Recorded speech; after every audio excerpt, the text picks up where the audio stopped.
Okay, hello everybody, and welcome to the first episode, the inaugural episode of Piping Hot.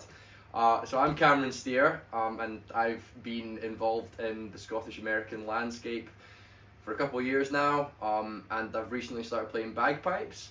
I'm still in the chanter, but I'm finding a lot of enjoyment in the process of learning something so challenging, but also so meaningful to my heritage, which lies in Scotland. So I've been in America for about 6 years, and I've been trying to figure out another way to get connected to my heritage and, keep those ties across the Atlantic. And luckily I met this guy here, who's my good friend, Jake Kwiatkowski, A.K.A. Rochester Bagpiper. That's right. So we are going to be embarking upon this journey together. We don't know what it holds, but we're going to talk a little bit about bagpiping over the course of, probably an episode every month. We're going to get into some of his expertise, some of Jake's experience, and some of the challenges I'm running into as I try and learn the chanter to get up onto the bag. So Jake, would you want to get into a bit of your background? Sure. How you landed on playing the bagpipes as your instrument? Absolutely. And into your Scottish heritage or lack thereof. Exactly. So as Cameron mentioned, my name is Jake Kwiatkowski. I'm from the unknown clan Kwiatkowski of the High Highlands. I'm kidding. I'm mostly Irish and thrown some German and Polish, and that's me. So I was born and raised in Spencerport, New York, on the west side of Rochester. And growing up, I saw bagpipe bands and parades. My parents took me to the Genesee Country Museum in Mumford for the Highland Games. And at the age of 3, I asked to play bagpipes. I couldn't even read at the age of 3. So my parents were like, okay, let's hang on a little bit. Maybe this is just a fad. Yeah. So I had my mother make me a kilt. I took a fanny pack and put it under my arm and marched around the house pretending like it was a set of bagpipes. So then at the age of about 4 or 5, they went, fine, we'll get you a teacher. So I started learning from Kevin Angus, a little more Scottish than me, in Penfield, and he taught me for about a decade. I played with Feidh in Rochester, whom I'm playing with again. And then for a while, I played with the 78th Fraser Highlanders up in Toronto, Canada, and competed in Scotland. And took a bit of a break, which we'll get into, from bagpiping, and got into it again about a year ago, and this is now currently my job. This is how I make my living, is playing bagpipes, and I couldn't be happier. So. Absolutely. So what kind of events and kind of gigs per se Sure. do you end up going and doing when you end up working as a professional bagpiper? Sure, absolutely. So here in the States, it's a lot of funerals. It's very traditional.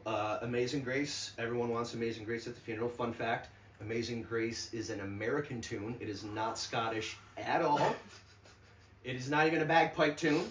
But we in America know Amazing Grace and the bagpipes, right? So I get that a lot. I play a lot of weddings, parties, golf tournaments, things of this nature, and I teach. I've got somewheres like 7 or 8 full-time students and probably the same amount of part-time every other week students. So the art of piping is alive and well here in Rochester.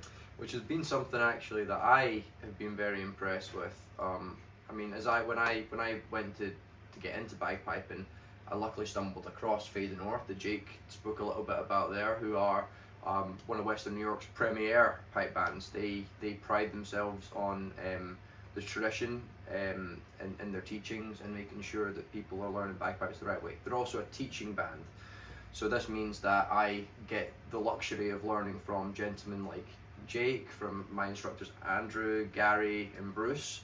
And it's a really good community, and when you look across Western New York as well, you see like the Niagara Police Band, for instance. There's numerous bands in Buffalo, around Rochester too, and that's really been quite impressive to me as someone from Scotland that arrogantly, ignorantly didn't know what Western New York really was until like the age of 17 when I came here. It's amazing to see that kind of that heritage, that culture be so kind of rife here in Western New York. And it's a testament when you've got a gentleman like this with a Polish background and he's been playing since that kind of age. So absolutely fascinating. And we're actually going to get into now a couple of clips that we went out and shot with Jake, and the idea behind these clips is to show off some of the beauty of the area that we are lucky to live in, Jake's hometown of Rochester and my adopted hometown of Rochester.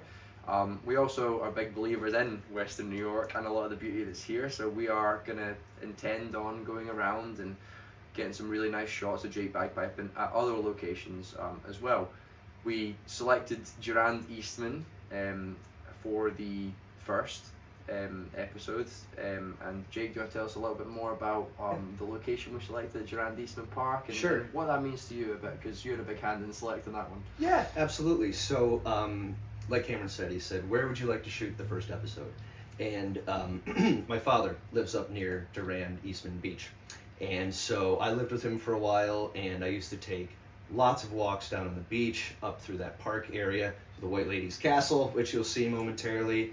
And it just really is a slice of Rochester to me. The whole community goes up there to hang out. It's a beach. We have beaches. And it's actually nice a couple weeks out of the summer. I'm kidding. But it's just a really awesome place where everyone seems to just come and connect. And it's got some great views of Lake Ontario as well. Absolutely. So I think the first tune that I'll be playing here in front of the castle, which y'all can see, is called Cabar Feidh. It is a very traditional and classic march. So here's Cabar Feidh.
Awesome. Sure. So, Cabar Feidh, Jake, can you talk a little bit about some of the techniques that people have just seen there that you might have used? Yeah, sure. And yeah, like where would you rate this tune in terms of like difficulty from your experience? Good question. So Cabar Feidh is a very classic traditional march, and in terms of difficulty, medium high, on a scale of like 1 to 10, I'd probably say it's about a 6 or a 7 because it's got some real nice snap to it, and there are some more difficult technical movements for like a newer player. Another fun fact, maybe we can do this some other time, Cabar Feidh is a tune that lends itself to many different styles of bagpipe music. So there are recordings of people playing it as a march, as a reel, as a stress bay, as a jig, all back to back to back. So Cabar Feidh is a really cool, interesting tune. I love to play it. It has been a standard of many bands, including Fate and Norris, for a very long time. So I think I've known this tune for 25 years or so. Fantastic. Yeah. And that was, as we say, that was a beautiful location to be able to play that tune and kind of give a sort of ode to Durand Eastman. Absolutely. Next up, Jake, we're going to be playing another tune that we're at Durand Eastman to play. Would you like to introduce that? Sure. So next up, I believe, is a Pibroch. Now, this could be an entire episode unto itself, and it probably will be at some point. Eventually, yes. But Pibroch is actually, in short, classical, traditional bagpipe music. The tune that I'm going to play right now is called The Lament for the Viscount of Dundee. And this is just the first part of the tune. It's the ground, the melody. And it was written in the 1670s, I want to say. Okay. to commemorate the death of the Viscount of Dundee. So, and again, we're up at the top of the White Lady's Castle, and I can say too that as I was marching in my circle here, I was marching the circle, and as I came around my corner and looked out over Lake Ontario, I was rather inspired. So maybe that comes through in the music. Hopefully it does a little bit. Yeah. So here we go. The ground of the Lament for the Viscount of Dundee.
So again, this is an episode unto itself. Yes, right? of course. But so as many of you might have seen too, or kind of felt, Piobaireachd is very, very different from like most Western styles of music, because it developed kind of outside of it. Piobaireachd was taught orally for centuries.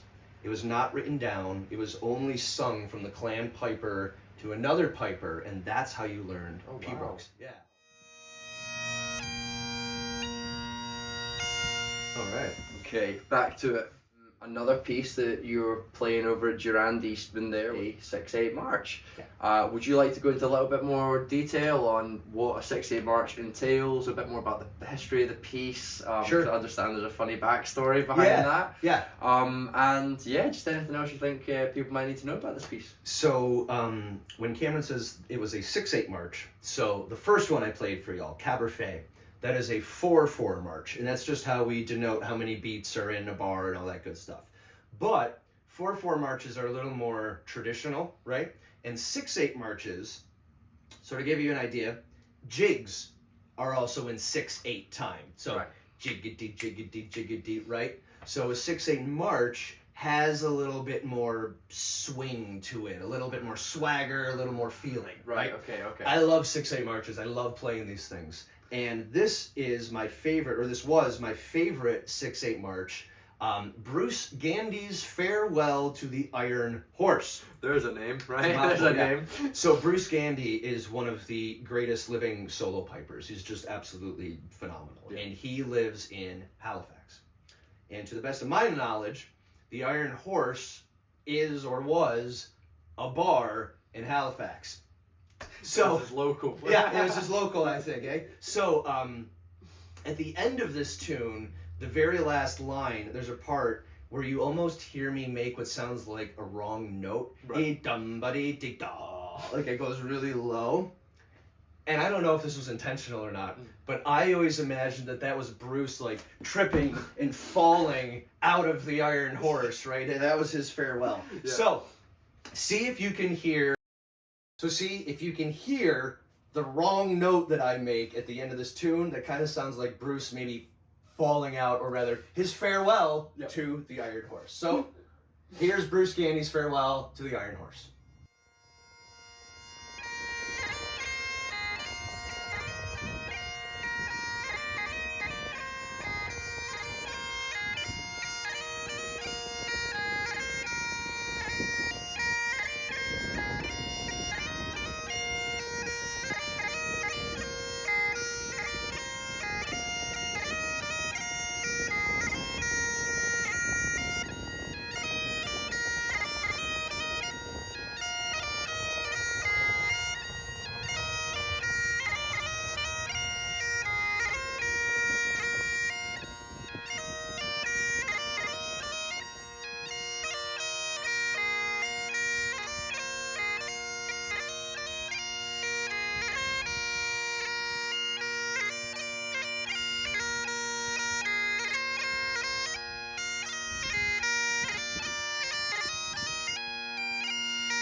So that was Bruce's farewell to the Iron Horse. Maybe you heard him tripping out the stairs.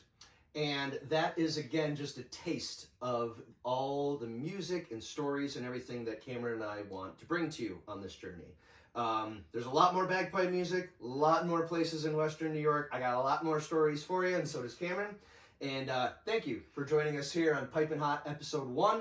Cameron, thank you for having me here, brother. I look forward to many more stories together. Absolutely, it's going to be a good journey. So thank you to everybody at home for coming along with us. Thank you to Jake for being here and sharing some of your expertise. Pleasure. And hopefully we're going to be able to tell a good story and paint a good picture. We want to share our love for bagpiping, for Scotland, and for our beautiful home of Western New York. So we're looking very forward to sharing all of that with you as we go forward. But for now, for Pipin' Hot Episode 1, and from Jake and I, that's all. Thank you, and we'll see you next time, folks. Cheers. Cheers.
And what I must say as well is, I don't know if any of you have ever seen any graffiti on a castle, but that is a nice little feature here of this piece that Jake's about to play as well.